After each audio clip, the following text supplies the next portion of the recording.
Hi, I'm Brian. Hi, I'm Merisa. And this is Human Coupling, the show about what it means to be human and being a couple. So whether you're married, divorced, dating, or don't know where you land, we're here to help. Hey everyone, it's Merisa. Welcome to another episode of Human Coupling Podcast. Hi, Brian. Hey there, Marissa. How you doing? How's everybody out there in podcast land tonight? Everybody is partying hardy and enjoying the weekend. Yay! So, you know what time that is, right? What is it? Okay, what time is it? Hold on. What time is it? Oh my God, okay. Do you hear that knocking at the door? Oh no, I think I do. Do you hear it? Oh no. Do you know what it is? No, what could it be? It's the family visit! Dun dun Dun, dun! dun. Oh my goodness, Brian, you know that when your heart starts pounding when someone knocks at your door, it's time for a visit from your in-laws or any of your family members from out of town. Yay! We're so happy. Oh, Of course yeah. you're happy. Of course you're excited because it's time for the honeymoon phase in the beginning, the first couple of minutes. Oh, they land. You meet them at the airport if you're nice enough. Or, you let them take a cab and say, screw that, I don't feel like Or driving. they drive with their rental car, you know. Hell yeah, because the airport here is hella far away. Yes, it is. Yes, I think it's too far away. But that's another topic for another show. Yes, it is, Denver. Anyway, yes, the family is coming. They are coming to stay with you in your home because they love you. For they two love your whole weeks. 2 weeks. 2 weeks. You know that joke from that stupid movie, right? Yes, from that Arnold Schwarzenegger movie Oh from my back in the day. God, I remember that 2 stupid weeks, movie. 2 It was so weeks, terrible, yeah. but they still remade it. Why did they do that? Because they have no originality. But again, we Okay, digress. but again, I digress. Yes, but anyway, folks, we are doing a topic tonight that is true to form because it's true to our lives and what's happening right now. Our family is taking some time, even though they're retired, to come and visit us and enjoy our company. And you know what? I thought, let's do an episode about this because you know what? This is not something that happens to just us. No, it happens to everybody. Of course, everyone gets a family visit from the in-laws or whoever. Whether you live across the street, Yes. across the city, or across the country, at some point, with any luck, your family is going to come and visit. With any luck, they show up at your door because they love you. And we all know that our family, from time to time, has just shown up at our door without even telling us. Exactly. We're gonna be there and deal with it. Or not even that. You remember that one time about 6 years ago where it was a couple of days before Christmas? Oh, I was come on vacation, on. and it was like 9 o'clock in the morning. Yep. On a Tuesday. Something like that. And I all of a sudden I hear a knock on my door. I'm like, who the hell is at the Who door? in the world? 'Cause We don't get visitors. Everybody I know is either on vacation like I was because they work for the county, or they work the night shift, so nobody's knocking on my door No. at 9 o'clock in the morning. Not in our house. I open the door, and who's standing there but my parents? Now, you might say, why is that a big deal? Because my parents lived all the way in New Jersey, and we lived in Las Vegas, Nevada. And Yeah. they just decided to up and drive across the country and say they're going to stay with us for a month without ever calling or whatever. We had the extra room, mister. That's fine. I'm not complaining. I'm glad that they were there. It's just Of like, course. wow, okay. But what does that say? Number one, people, you know what that says? That our family can just show up at our door without even telling us to surprise us, and they know we'll be happy. They know we love them. They know we welcome them. They know we have an extra bed. So, fuck it, right? Visit. Exactly. Fuck it. And and that's part of the honeymoon period. We're so happy You're to so see your family happy. because Yes. How long has it been, baby? well, I saw my mom. My mom came to visit last June. Yes. And we all got together for my brother's wedding back in April. Yes. But I wouldn't consider that really a family gathering because that's more of an event. Yeah, that's a As big far family as event. visiting here and as far as people coming to visit us, specifically, my father has never been here. No. So this is a big occasion. And no, they're not surprising us. We've known for quite some time that they're coming. Of course, because this is something that they tell us because they're being nice now. Yeah, and, when you have to fly across the country to a city you've never been in, you got to prepare people. Exactly, because, in Vegas, they've been there so many times. They hung out there. They loved, every single one of our family members, folks, loved the fact that we were in Las Vegas and we had an extra room.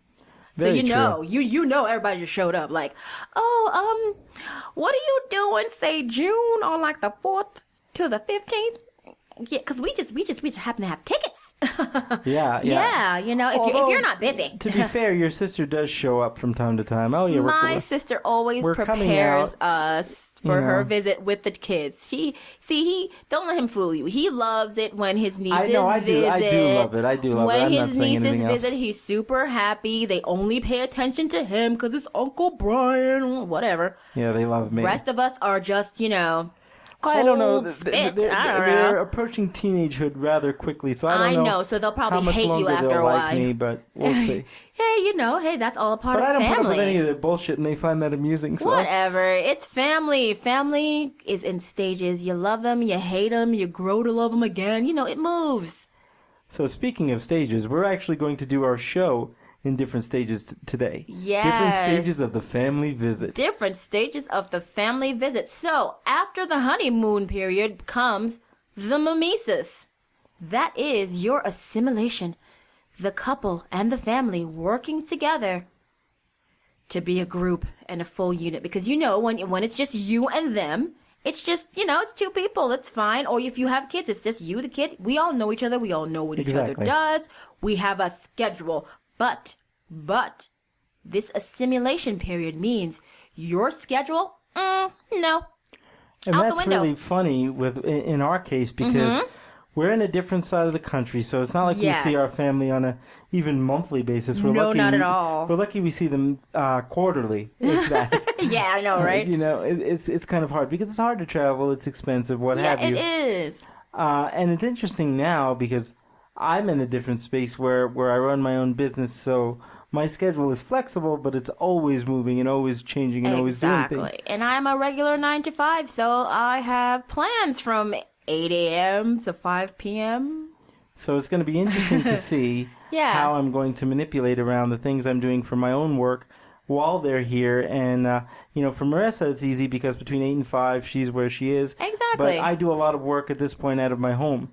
I know. So it's going to be very interesting. I've pretty much resigned myself to the fact that for these 2 weeks while they're here, I'm putting all non-essential work-related activity to the side. Of course, because it's family and you want to get as much of their time as possible, just like they want to get as much of your time as possible. So yeah, that schedule crap. Like for us, because Brian has certain requirements in the morning time because of his disability, we have a perfectly planned, perfectly accessible, perfectly easy schedule where I get him here, I get him there, we do this, we do that, and we are done and I am out of the house.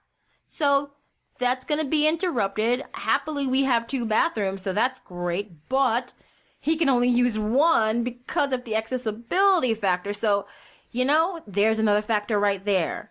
Well, the funny part Getting is that really done.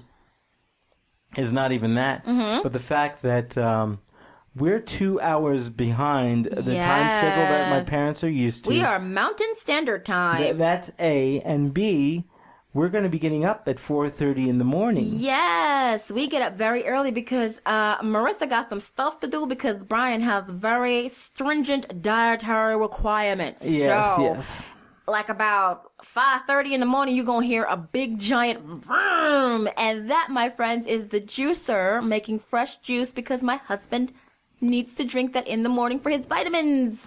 Fun. So it'll be interesting to see how people that are not used to getting up early in the morning wake up to a giant juicer sound. That'll be fun. I don't really know how to approach that situation. What am I supposed to do? Am I supposed to like go, okay? Honestly, I tell them, I said, you know what, guys, you're just going to have to deal with this. Well, yeah, because we can't stop that. We can't change our diets 100%. I mean, we're going to make some concessions because we're going to have to, right? That's a part of assimilating the group dynamic together during this process. We're going to have to learn how to do that. Now, but not all the way. Right. There are those out there in podcast land that they think of I mean, the one thing that comes to my head is the show that we all used to love, Everybody Loves Raymond, where the family was very much involved in the day-to-day life. Yeah, because they were across the street. Right. And my God. And so they may say, well, you know, you just got to go about your life and they just got to deal with it. But it's different when you see people, you know, once every 6 months to a year. You feel obligated to make time, right? Yeah, you really do. Yes, you really do. I feel like I do. And I want to show our family around this wonderful town of ours, all the things that we talk about in our wonderful segments. I want to get them a chance to see it, you know, firsthand while the weather is good, mind you. Oh, thank God the weather is good right now. Is good. They plan to come back for Christmas, but we will see. Yes, that's another show, folks. Yeah, we'll see what that's like.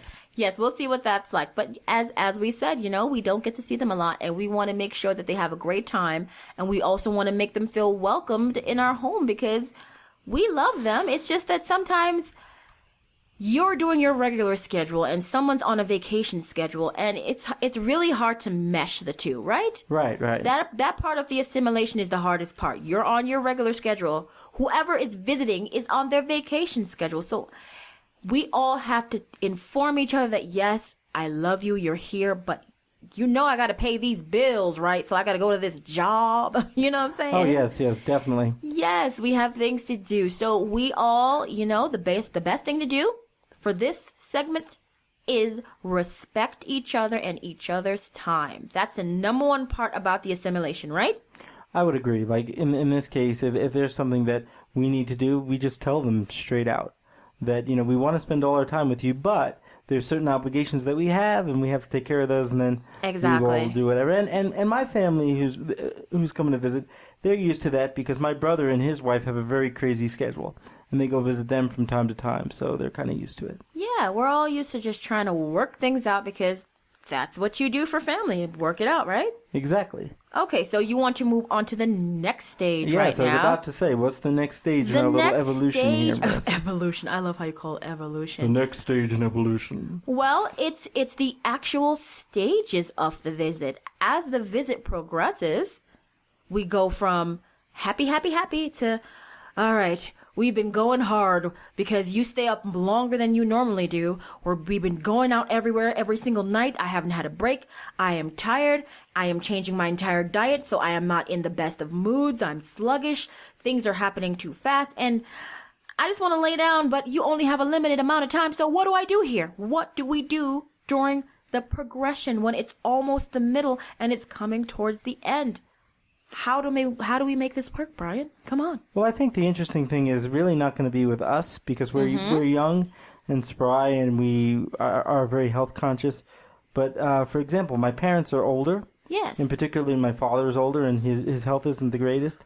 So figuring out how to manipulate around all the things we would like to do, keeping in mind somebody's health and being in a different environment. Being up here in the mountains is very, very different. Mile High City is definitely much more different than nice inland Tampa Bay, Florida. Right? So I'm going to do my best to maximize the amount of time, not necessarily maximize it in the amount of activities, but what activities we actually engage in. Yes. I want to make them fun and meaningful and relatively easy for someone with difficulty moving around to get around the city and have fun. The good thing about being disabled is a lot of different tricks. Yes, you know how to get somewhere quicker than the average bear, You know how to just get in, get out, and move, because that's our lives. If you need to manipulate a wheelchair through a crowd, you are going to learn the best, quickest, and fastest way to get it done.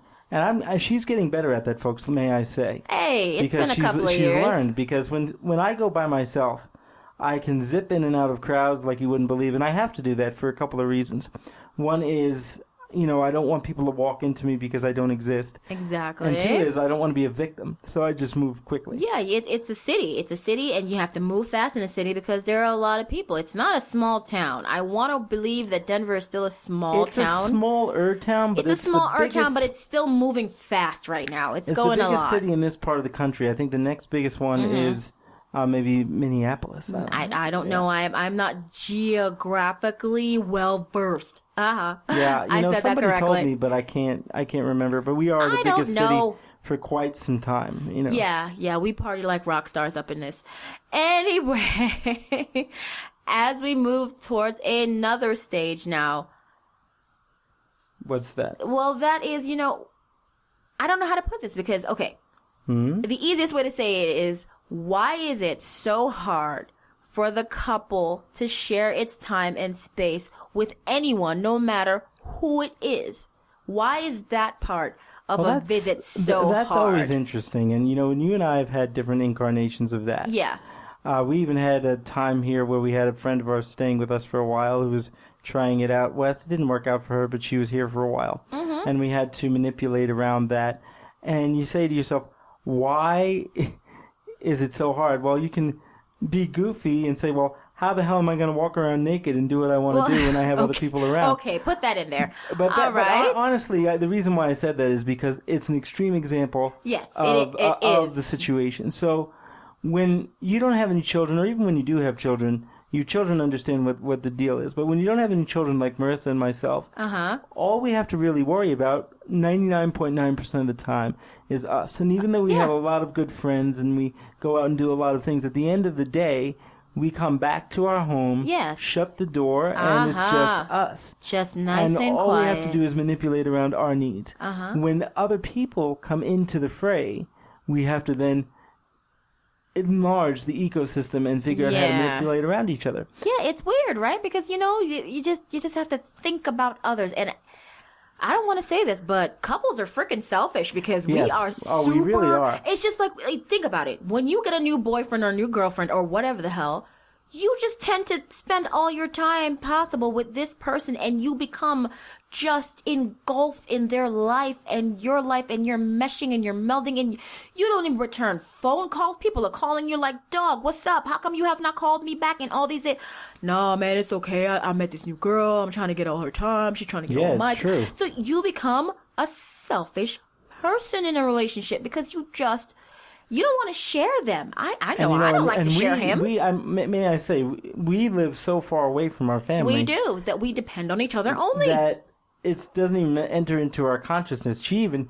hates the fact that I like to have different house parties and have people around because she has to I don't like share, other people. she has to share me and share resources and all of this kind of thing. Yeah, and I don't know what it is, but sometimes when he's gone, and I know he's going to be gone till like 8 o'clock at the night, and it's going to be like 9 till he walks through the door. Yeah.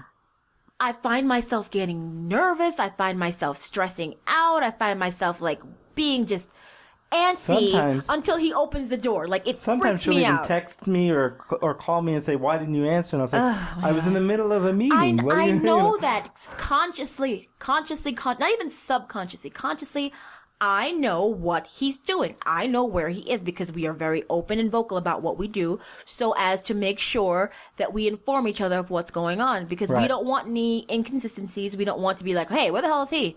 And you don't know the answer to that. No, we don't because want it's that. not safe. It's not safe. It's not good because, you have to stay safe. You always have to keep the other party involved and informed about what you're doing, because it's out of respect for the other person. I respect him to make a phone call. Hey, baby, I'm going to be 30 minutes late because I'm off doing this. And he does the same for me.